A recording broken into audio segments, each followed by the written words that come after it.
asked me about fucking somebody, and I would have been like, so, okay, yeah, I did that shit. Like, I like to fuck. What about it? But the way, like, they have villainized me for being this type of person, it started to make me second guess myself. All right, so Analytic Dreamz video on Spotify, because this topic just won't go away. And I do admit, this is essentially because of Tory fans. I'm not gonna lie to you. I was once misguided, and I did not see the light of Megan Thee Stallion versus Tory Lanez. Here I am, just being straight up brainwashed by some of the outlets I was watching and following, to the point where I was thinking, why is Megan Thee Stallion complaining about Tory Lanez when it seems like he didn't shoot her, right? Then I got to the point where the jail call between Tory Lanez and her best friend Kelsey happened, because that was a big deal. I was like, why would Megan not be friends with her best friend if she's telling the truth about her and her best friend not being at odds, right? Then the jail call made all the sense in the world as far as Tory and her best friend conspiring against her, and then them not being, as far as Megan and Kelsey, them not being the closest because of her doing that. And then it made all the sense in the world to me, because now you double back to the point that we originally was focused on, as far as Tory being the one who fired the firearm, which ended up making him guilty in the actual trial that they went through. So now that I've seen the light, and of course I've covered this ever since the trial ended, because I don't know how many times I've talked about Megan Thee Stallion. It's been extensive, to the point where some would call me, and my part of I don't know what Megan Thee Stallion's hive is called, but y'all get what I'm saying, right? I am a supporter of Megan Thee Stallion for the simple fact that there's been a lot of talk around Megan Thee Stallion and her undeserved status in the music industry, for the simple fact that Desiree Perez via Roc Nation, via Jay-Z, is a big component to her overall image. So with that being stated, come to the evidence that Tory's first lawyer that was trying to lead him to a plea deal ended up taking herself off of the case, and now has an entire TV show. Well, guess what? It's called Reasonable Doubt, and she's the producer of it. And all of the episodes are tracks off of Jay-Z's album, Reasonable Doubt. So playing devil's advocate, I can see why the vitriol and the animosity, where it comes from. For the simple fact that if your management team is playing things behind the scenes to make even you do certain things that you once were not going to do, as far as towards Tory, and now he's doing 10 years in prison, I can see how people are upset. But on the other hand, you are the victim. So how you respond to being the victim is up to you. So now I am of the belief that it's a little unfair, the amount of people that are going at her. I mean, Drake's talking about on the album with 21 Savage, she lied about taking shots, but she's still a stallion. She don't even get the joke, but she's still smiling.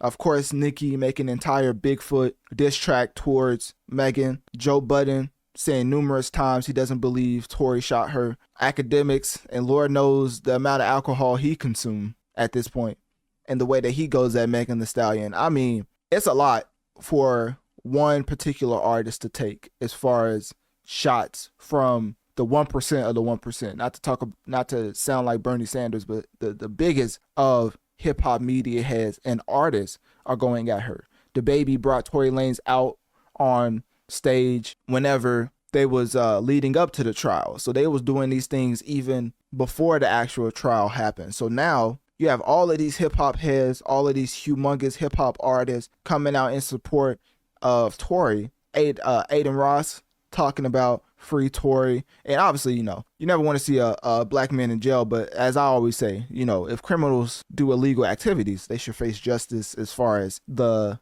acts, the criminal acts that they did, you know what I mean? So with that being said, I think ultimately Megan Thee Stallion, to bring this full circle, putting out this Amazon documentary, which is what we're focusing on today, is very important, as this documentary that was released on Prime Video October 31st, 2024, is basically showcasing Megan Thee Stallion's vulnerable moments and her struggle with fame, grief, and trauma. And she's being so open and honest in this documentary that this clip came about. Yes, bitch, I lied to Gayle King, bitch. First of all, I didn't know that bitch was even gonna ask me about that shit. Bitch, she's always gonna talk about this shooting. Why'd you ask me about fucking Tory? That's not what this is about. Even if I was, I fucked this like once, maybe twice on a drunk night. Bitch, you kept catching me out of my fucking mind. Like, even sometimes they get me off the goddamn track. Like, when they keep talking about the fucking part, I find myself consumed in the fucking part. And I'm like, wait, this is not what this is about. So, of course, it's hard to defend Megan Thee Stallion's comments when she says this is not what it's about. Usually, I'm no lawyer, I'm not a police officer, but there's always a motive. And if there's a crime, I think, I'm no policeman, right? The first thing they try to find is a motive. Why in the world would this happen? And if you have relations with your best friend's significant other at the time, behind her back, allegedly, then ultimately you have your motive. Whenever an argument breaks out, he says that as far as you messing with him behind your best friend's back. And now all what breaks loose. And then the ultimate crime happens against Megan Thee Stallion. Obviously not excusing the crime that happened, but there's always a motive that people look for and why events happen the way they do. And that was a big deal. So for her to be like, oh, it's not even a big deal. Like, you know what? It actually was. When she went on the stand and basically said that she had sexual relations with Tory Lanez, I think she acknowledged in that time, in real time, because you can't lie on the stand, that that's something that she's going to have to come forth with. So as far as lying to Gayle King, of course, Gayle King got all type of texts to the point where she had to come out and give her sentiments on. Obviously, people picked out the worst part as far as Megan Thee Stallion calling her the B word over and over. But the way that black people use the N word is on a much lower scale. Obviously, not comparing it. On a much, much lower scale is the way that women use the B word towards each other. You know what I mean? So I didn't think that was a big deal. But everybody in the mama was up in arms about Megan Thee Stallion calling Gayle King a B word, and here's what Gayle King had to say about it. Here, minding my own business, people are reaching out to me saying, "Hey, Gayle, Megan Thee Stallion just called you a b." Well, I know you're expecting me, or maybe you're thinking I have something negative to say. I do not. I have nothing but great, great love and respect for Megan Thee Stallion, cheering her on always. So, of course, she took the high road, as Gayle King usually does. 24/7. Even when R. Kelly was standing up saying, "What more do you want from me?" You know what I mean? He said he was fighting for his, y'all know what he was saying? "I'm fighting for my life right now." Guess what she said? Robert, just calm down. It will be all right. So, of course, Gayle King is a classic personality as far as putting words together and just overall image, right? So anyways, getting back to Megan Thee Stallion. The reason why I'm talking about this documentary, because I do want people to watch it. I think it's one of the more pivotal pieces of content that she's put out as far as making her seem like a human. Because I don't know about y'all, this is going to seem like a complete left, but it's actually not. I'm a huge Marvel fan, right? I love superheroes to the point where I only go out to the movie theaters if Marvel's putting out a new movie, or if there's just a new superhero movie in general. Like Batman, went to go see that, sat through 4 hours of Batman just being a straight human, and people just act like that was a classic movie, right?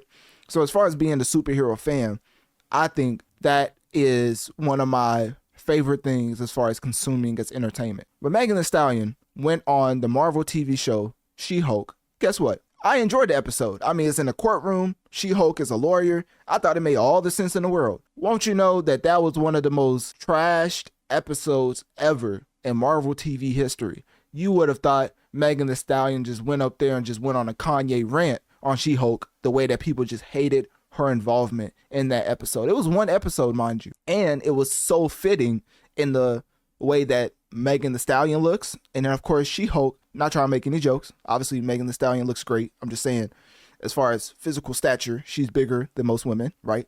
So as far as her next to She-Hulk, it made all the sense in the world. You're in a courtroom, you make up a fake trial for Megan Thee Stallion, playing off the fact that Megan Thee Stallion and the Tory Lanez trial, it all just matched up, right? It's not just some random throw her in the scene and with She-Hulk and it makes no sense. And then at the end of the episode, which is what people got up in arms about, is they were twerking to Megan Thee Stallion music, which maybe I'm mistaken, but I thought we liked that. I don't know, man. I just, at some point, you got to call a spade a spade. Like, some people lying out here. Like, y'all really not y'all not that upset, right? Let's be for real. Anyways, all seriousness, Megan Thee Stallion's documentary out on Amazon right now. And I was going to play the trailer for the Amazon TV show. As you know, Analytic Dreamz video on Spotify to see the video along with the audio. I just basically been playing the slideshow of the cover of the Amazon documentary because I was going to play the trailer. But apparently Megan and her team is targeting certain people when it comes to the sentiments they have towards Megan. And I don't know how I feel about that yet as far as Milagros versus Megan Thee Stallion, so I haven't spoken on it. But I will say that if you're obviously and blatantly spreading a lie about a musician and they call you out for it, then you could have a Tasha K versus Cardi B moment. So as far as Milagros versus Megan Thee Stallion, we'll just got to see what is the solution and what comes because of that. But as far as me personally, I'm not going to speak on it because it does seem like there's some credence on both sides. So we're just going to see which one ends up winning that battle. But anyways, the documentary on Amazon Prime, Megan Thee Stallion, in her words, is out now on October 31st. Already came out, was released October 31st, 2024. On Halloween is very interesting. Tory Lanez, that man's still in jail. He has, a 10-year prison sentence, so he's not getting out anytime soon. But I think that was basically it. So yeah, Megan Thee Stallion has been through a lot and has continued to go through a lot. And I just wanted to cover her documentary because I think it's one of the best pieces of content that her and her team has put out as far as humanizing her image and giving her a spotlight to basically tell her truth. So with that being said, click my link tree in my bio. Let me know on one of my social medias. What do you think about Megan Thee Stallion and her documentary on Amazon Prime right now out, that came out October 31st, 2024. And what was your biggest takeaway from the documentary or just Megan Thee Stallion's reaction to this backlash in the first place?